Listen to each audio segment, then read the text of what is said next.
Hello and welcome to Vintage Horror Movies, where we provide commentary, analysis, and critiques of older horror movies.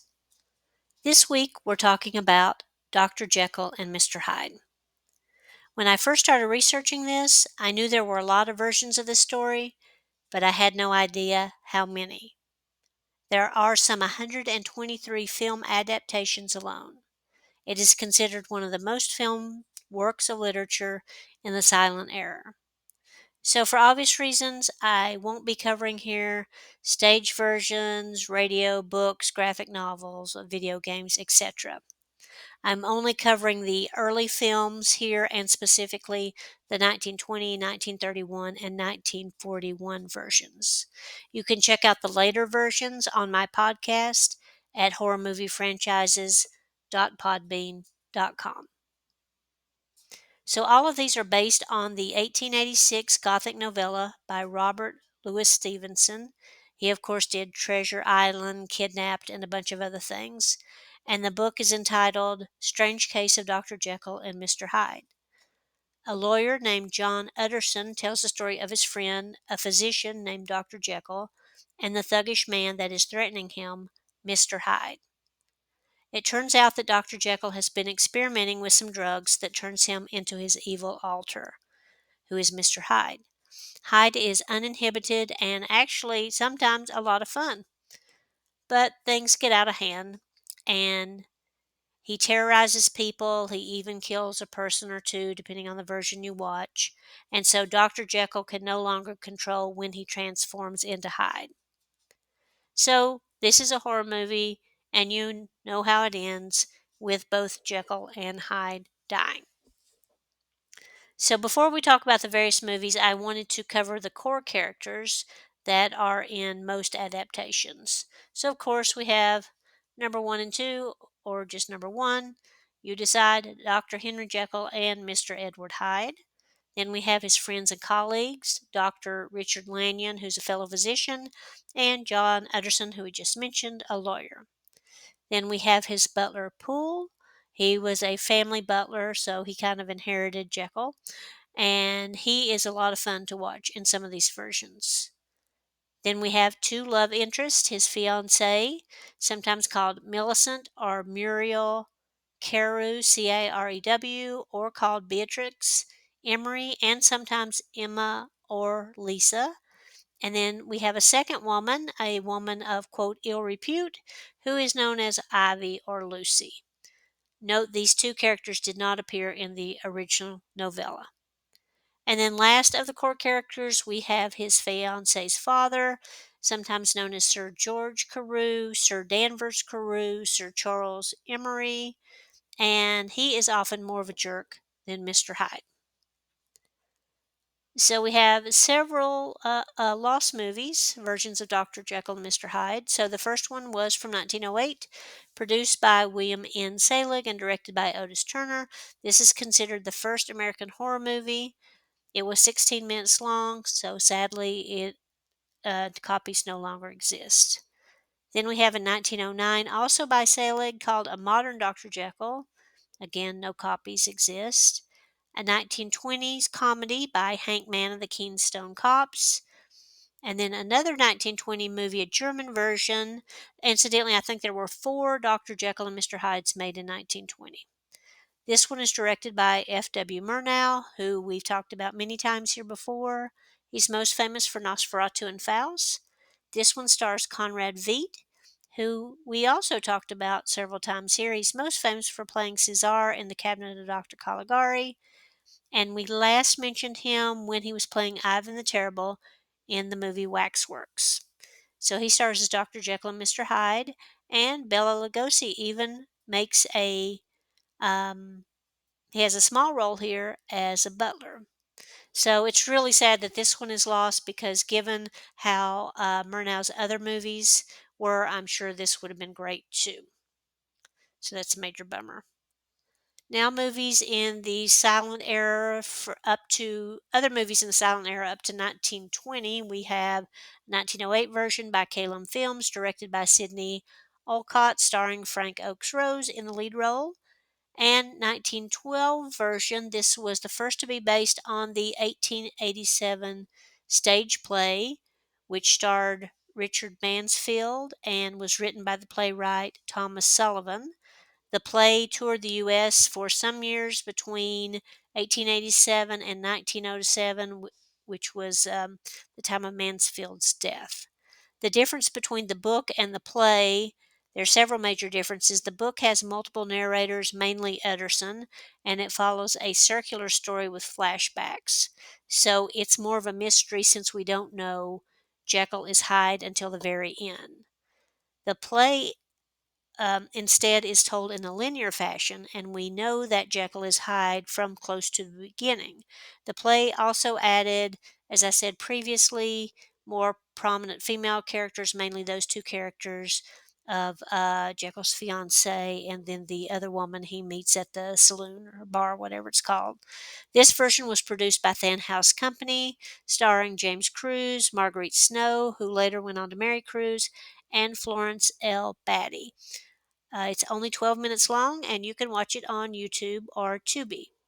Then there was a 1930 version produced by Kennacolor Company, directed by Frank E. Wood, starring Murdoch Macquarie.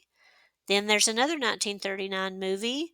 This is the first of the Universal horror movies, even though we don't hear it grouped in with the other Universal monsters, which is a shame.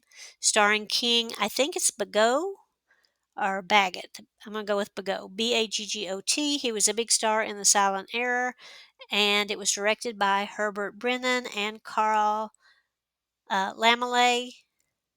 Um, I think it's Laemmle, Laemmle. He co founded Universal, and this movie's 26 minutes long. Incidentally, Bagot played Hyde in a way hunched over way, basically on the ground. So check it out on YouTube and Internet Archive and let me know what you think. I thought that was a strange acting choice because he's really like pretty much on the ground the whole time when he's Hyde. Then there's a 1914 satire, 10 minutes long, called Dr. Jekyll and Mr Hyde Done to a Frazzle. And the first of the movies I want to highlight here, 1920 silent movie, the first full-length version of the story, starring John Barrymore, who I think is Drew Barrymore's great-grandfather. Some great-great-grandfather. The plot follows the 1887 play version with elements from Oscar Wilde's Picture of Dorian Gray. The movie's only 67 minutes long. This was the first major film role for Barrymore, who was trying to transition from stage to screen roles. It mixes the story with Jack the Ripper lore. This movie was heralded for transition scenes, much of which were done with just facial contortions and acting by Barrymore.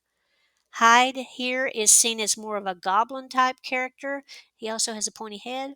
And this is the movie you're watching now, the 1920 version starring John Barrymore. And you can also watch it in its entirety on Internet Archive, Tubi, or YouTube. So Barrymore is at the top of some people's favorite Dr. Jekyll and Mr. Hyde. Then we have another 1920 movie directed by Charles Hayden, starring Sheldon Lewis, produced by Louis B. Mayer, who went on to found MGM. This is done for Pioneer Pictures. It's set in New York, and Hayden wasn't happy with the film and asked for his name to be removed. Some clips are viewable on YouTube. And then there's 1924, Mr. Prickly and Mr. Price, a Stan Laurel silent movie. You can check that out on Internet Archive. Now, on to the Sound Era movies. So, Sound Era and Golden Age of Horror, which is considered from 1931 to 1946. So, the 1931 Paramount version, this is the second movie I wanted to highlight. It was a pre Hays Code movie, so you could get away with a lot more on screen. It follows the Sullivan Mansfield play. This movie was nominated for 3 Academy Awards. Fredric March won the Academy Award for his role of Dr. Jekyll and Mr. Hyde. The film is only 98 minutes long. Note this movie came out in the same year as Frankenstein and Dracula. This was the first movie to use Bach's Toccata and Fugue in D minor, and you would know it if you heard the music because it's been used many, many times in many horror movies since then. Interestingly, the doctor here is pronounced Jekyll instead of Jekyll, and this is the oldest Scottish pronunciation and is how Stevenson said it was supposed to be pronounced in the book. The excellent transition scene from Jekyll to Hyde is done by the use of different colored lenses in front of a camera. Each picks up a different layer of makeup on March's face. The secret of how this was done was not released until the 1960s. Hyde here is seen much more as an ape-type character than a goblin, and also March has great physicality, and watching him jump around the set up and down all over the place, again, like an ape, is lots of fun. And then lastly, the third movie that I wanted to highlight is the 1941 movie. This is actually a remake of the 31 movie. This one stars Spencer Tracy, Ingrid Bergman, and Lana Turner. It was made during the Hays Code, so far less explicit than the 1931 version. To me, to be honest, Spencer Tracy seems miscast in this role. He wears much less makeup, much less facial prosthetics than the other two earlier versions, and his performance is much more subdued. Basically, they just uh, throw a little makeup on him, mess up his hair, and he just bugs his eyes out. So, this is considered more of a Freudian retelling. And one thing I was surprised they got by the censors was in a dream sequence where Jekyll is driving a coach, instead of two horses, we have the two women, his fiancee and the dance hall girl, supposedly naked pulling the sleigh. So, not sure, or carriage, not sure how he got away with that, but interesting. So, those are the three versions: 1920, 1931, and 1941. We'll talk about them a little more in a second, the differences between them. But the main themes in all of these versions are the duality of human nature, the conflict between good and evil, civilized versus primitive, and the dangers of unchecked scientific experimentation. It also has lots to say about how society forces people into certain roles and perhaps forces them to repress their true nature. It's also been read previously as showing the pitfalls of drug addiction or closeted homosexuality. Differences between the three versions. Well, all the versions take place in Victorian England between these three versions, and some tie into the legend of Jack the Ripper with Mr. Hyde, as we said. But some of the differences are, well, 1920, it's a silent movie, so it's really hard to compare with the others. But the 1931 movie, as we said, was pre-Hays Code, had darker themes as well as repressed sexuality. Ivy's character was much more prominent in this version. Then 1941 was during the Hays Code, so everything was more sanitized. The prostitute became a bar girl that was played by Ingrid Bergman. Hyde is less evil. Jekyll is more saintly. The character of Utterson is largely eliminated, and his function is merged into Dr. Lanyon. Rotten Tomatoes scores between the three movies. We have the 1920 version, critics gave it a 92, audiences gave it a 67. 1931, critics gave it a 91, audiences gave it an 81. 1941, critics gave it a 58, audiences gave it a 60.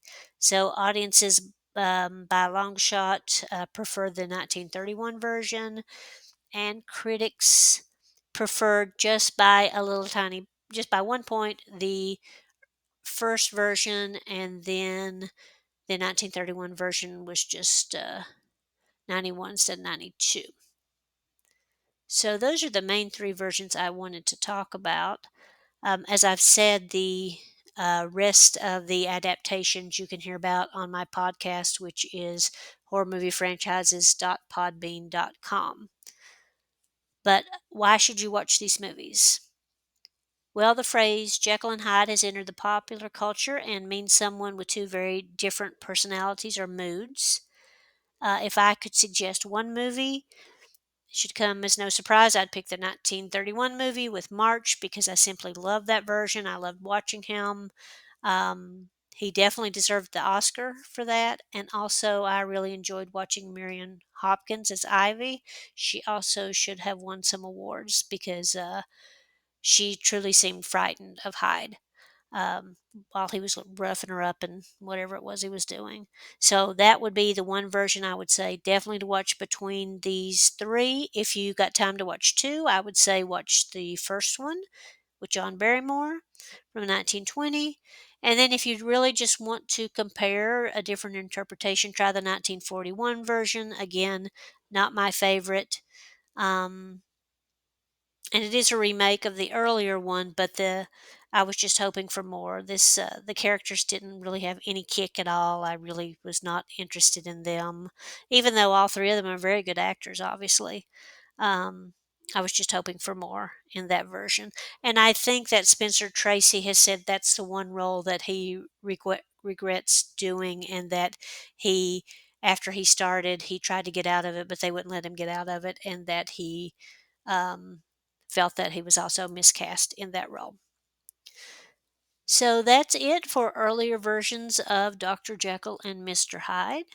Um, Let me know in the comments if you watched any of these, all of these newer versions, what you thought about them. I had no idea there were this many different versions of this story, but um, I'm very glad I got to see the 1931 version because I'd never seen it or heard it existed before I started this. So, um, yep, definitely would be at the top of my list of greatest early horror movies. So, until next week, stay safe and watch out for Mr. Hyde, and we will talk to you later. Bye.